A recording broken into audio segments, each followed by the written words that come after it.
সবাইকে আসসালামু আলাইকুম। আজকে খুবই লোভনীয় একটি রেসিপি নিয়ে আপনাদের মাঝে হাজির হলাম। আজকে তৈরি করে দেখাচ্ছি বিফ চাপ ভুনা।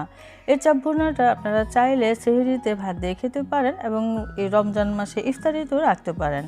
আশা করছি আজকের এই রেসিপিটি ভালো লাগবে। ভিডিওটি যে যেখান থেকে দেখছেন আমার ইউটিউব চ্যানেলটিতে সাবস্ক্রাইব করে পাশে থাকবেন। চলে এলাম পুরো রেসিপিতে। আজকের এই বিফ চাপ ভুনা তৈরি করার জন্য আমি এখানে গরুর মাংস নিয়েছি। আর এই চাপ ভুনা করার জন্য এরকম বড় বড় কিন্তু মাংস কেটে নিতে হবে। আর এগুলি একটু চাক্কা মাংস নিতে হয়, মানে সলিড মাংস। সামান্য একটু হাড় চর্বি থাকলে সমস্যা নেই। তো মাংসগুলোকে এখন আমি স্কোয়ার শেপে কেটে নিয়েছি। তারপর এরকম করে একটি পুতার সাহায্যে ছেঁচে নিচ্ছি। তো আপনারা চাইলে শিলপাটা রেখেও কাজটি করে নিতে পারেন। মাংসটা এমনভাবে ছেঁচে নিতে হবে যেন মাংসটা খুব সুন্দরভাবে ছেঁচেও যায় এবং কোনো প্রকার ছিঁড়ে না যায়, ঠিক এরকম। আপনারা দেখে নিশ্চয়ই বুঝতে পারছেন আমি কিভাবে মাংসটা ছেঁচে নিয়েছি। তো প্রত্যেক টুকরা আমি ঠিক একইভাবে ছেঁচে নেব। এখানে সামান্য একটু হাড় চর্বি রয়েছে, আর চর্বি থাকলে অবশ্যই সেটাকে এরকম করে নিয়ে নিতে হবে। তো আমি এখানে 1 কেজির উপরে হবে মাংস নিয়েছি। সেই সাথে এখানে আমি 1 মুঠ পরিমাণে পেঁয়াজ কুচি দিয়ে দিলাম। সেই সাথে 2 টেবিল চামচ পরিমাণে আদা রসুন বাটা। এখানে আমি কিছু বাটা মশলা ব্যবহার করেছি। তার মধ্যে আছে এখানে 1 চা চামচ পরিমাণে জিরা এবং কয়েক টুকরা দারচিনি, কয়েকটা এলাচি, কয়েকটা লং এবং কয়েকটা কালো গোলমরিচ দিয়েছি। সব কিছু একসাথে বেটে নিয়েছি।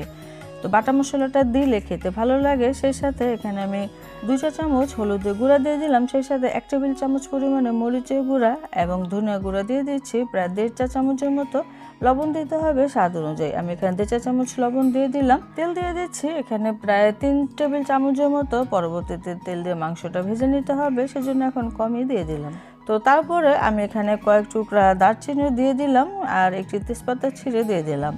তো সমস্ত কিছু দিয়ে খুব ভালো করে মাখিয়ে নিতে হবে। আপনাদের হাতে সময় থাকলে মাখিয়ে নেওয়ার পরে এটাকে রেস্টে রেখে দিতে পারেন, তারপরে বসিয়ে দিতে পারেন। তো আমি আজকে 10 থেকে 15 মিনিটের মতো রেস্টে রেখে দেব। তো খুব ভালো করে মাখিয়ে নিয়েছি। হাতটা ধুয়ে সামান্য একটু পানি দিয়ে দিলাম। তারপরে এখন আমি চুলায় বসিয়ে দেব। তো চুলায় বসিয়ে দিয়েছি, বলক এসে গিয়েছে। এখন একটু নেড়ে চেড়ে দিচ্ছি।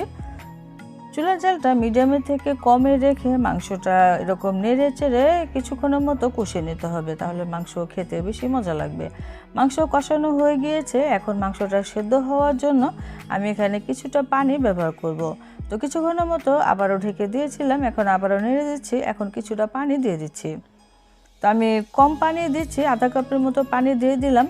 তো চুলার জালটা এ পর্যায়ে একেবারে লোতে রেখে মাংসটা খুব সুন্দরভাবে সেদ্ধ হয়ে আসার আগ পর্যন্ত রান্না করে নেব। আপনাদের ক্ষেত্রে যদি পরবর্তীতে প্রয়োজন হয় তাহলে সামান্য একটু পানি দিয়ে দিতে পারেন, সমস্যা নেই। তো আমি বেশ কিছুক্ষণ পর ফিরে এলাম। মাংস খুব সুন্দরভাবে সেদ্ধ হয়ে ভুনা ভুনা একটা কালারও চলে এসেছে। আপনারা চাইলে মাংসটা এ পর্যায়েও কিন্তু খেতে পারেন, খেতে কিন্তু ভীষণ মজা লাগে। এখন আমি আধা চা চামচ করে ভাজা জিরা গুঁড়া এবং গরম মশলা গুঁড়া দিয়ে দিলাম।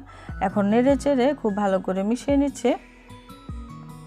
তো এই প্যানে আমি কিছুটা তেল গরম হতে দিয়েছিলাম। আধা কাপ একটু বেশি হবে তেল দিয়ে এই মাংসটুকু এখন ভেজে নিতে হবে। এই মাংস দিয়ে ভাত খেতে আসলে এতটা মজা, আপনারা যদি কেউ তৈরি না করেন তাহলে বুঝতে পারবেন না। অবশ্যই এই রেসিপিটি একবার হলেও ট্রাই করবেন আর আমাকে কমেন্টে জানাবেন। তো সবকটা মাংসের টুকরা আমি এই তেলে দিয়ে দিলাম। এখন উল্টে পাল্টে খুবই সুন্দর কালার আসার আগ পর্যন্ত এই মাংসগুলোকে ভুনে নিতে হবে। তবে চুলার জালটা অবশ্যই কমিয়ে রেখে এই মাংসটা ভুনা করতে হবে, তাহলে খেতে মজা লাগবে। তা না হলে মাংস পুড়ে যাবে। তো এভাবে করে কিছুক্ষণ পর পর উল্টে পাল্টে এরকম একটি কালার আসার আগ পর্যন্ত ভেজে নিতে হবে। কালারটা কতটা সুন্দর এসেছে আপনারা দেখে নিশ্চয়ই বুঝতে পারছেন। তো এরকম কালারটা আসার জন্য চুলার জালটা অবশ্যই কমিয়ে রেখে আপনাকে রান্না করে নিতে হবে, তাহলে খেতে মজা লাগবে। তো মাংস আমার হয়ে গিয়েছে চাপ ভুনা। এখন এক টুকরা মাংস আর সামান্য একটু তেল নিলে 1 প্লেট ভাত অনায়াসে খাওয়া হয়ে যায়। আর সাথে যদি একটু ঘন ডাল থাকে তাহলে তো আর কথাই নেই, জমিয়ে খাওয়া যাবে। আপনারা সেহরির টাইমে এরকম মাংস তৈরি করে খেতে পারেন। তো একবার একটু বেশি করে যদি এরকম মাংস তৈরি করে রাখেন তাহলে 1 টুকরো করে মাংস নিলে কিন্তু খাওয়া হয়ে যায়, আবার ঝামেলাটাও অনেকখানি কমে যায়। তো আশা করছি আজকের এই সহজ রেসিপিটি কেমন লেগেছে আমাকে অবশ্যই কমেন্টে জানাবেন। আর আমার ভিডিওটি যদি দেখতে দেখতে ভালো লেগে যায় ভিডিওতে লাইক শেয়ার অবশ্যই করে দেবেন।